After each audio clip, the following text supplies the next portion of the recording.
Ano ka ngayon, Castro? Basahin natin. Breaking news. RTC Davao del Norte in Tagum City found Sator Ocampo and Franz Castro guilty of kidnapping and sentenced them to 4 to 8 years of imprisonment. Kulong na yan!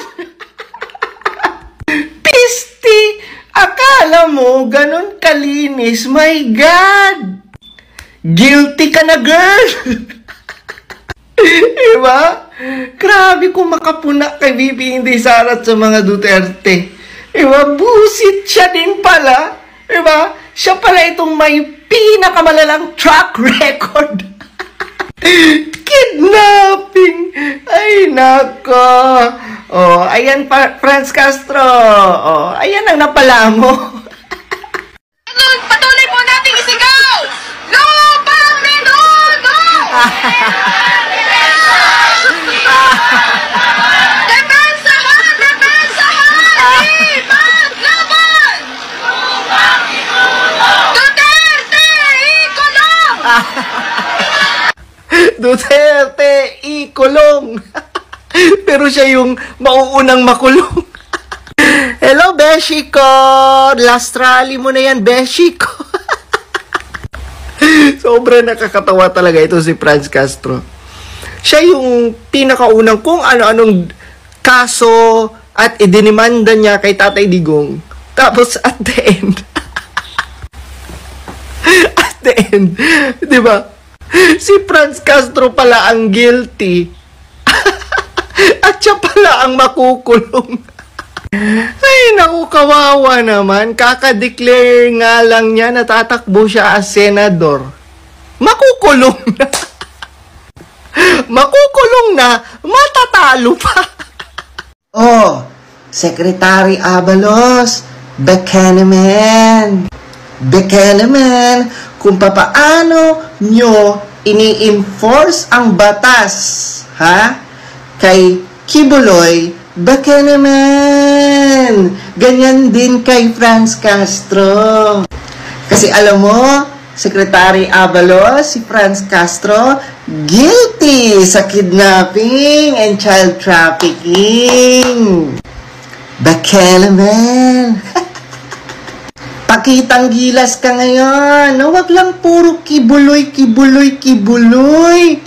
Ayan si Franz Castro, kongresista, my God. Nangigidnap ng mga bata. Oh, yun, guilty yun si Franz Castro. Wala bang patong? Ano? Aksyon kayo, Abalos. Wag puro putak. Dakpin nyo na. Aksyonan nyo na. Ha? Dito natin makikita, mga lords, kung paano nila ini-enforce ang batas pag hindi si Kibuloy. Diba? Kasi sobrang nakakatawa eh. Yung hindi pa guilty, yung lilitisin pa lang, grabe, no? Grabe sila maka-aksyon. Ngayon, na guilty na ang tao sa kidnapping, no? Yang si Franz Castro, tignan natin papaano ito sila umaksyon. Ano na, Risa Hontiveros? Wala bang pa-Senate hearing dyan? Si Risa Hontiveros, si Bishi ko. Hello mga Bishi! Hello mga kabishi! Yung kabeshi mo, guilty sa kidnapping ng mga bata. Child trafficking. Nako naman, Risa Hontiveros. Ano, wala bang pa-Senate hearing dyan? Kasi sa totoo lang, mas malala itong ginawa ni Franz Castro, di ba? Nangingidnap ng mga bata at ginagawang makakaliwang grupo. Ay, wag niyong sabihing mali ako. Ano na? Senate hearing naman dyan. Wag puro kibuloy. Kibuloy kayo ng kibuloy.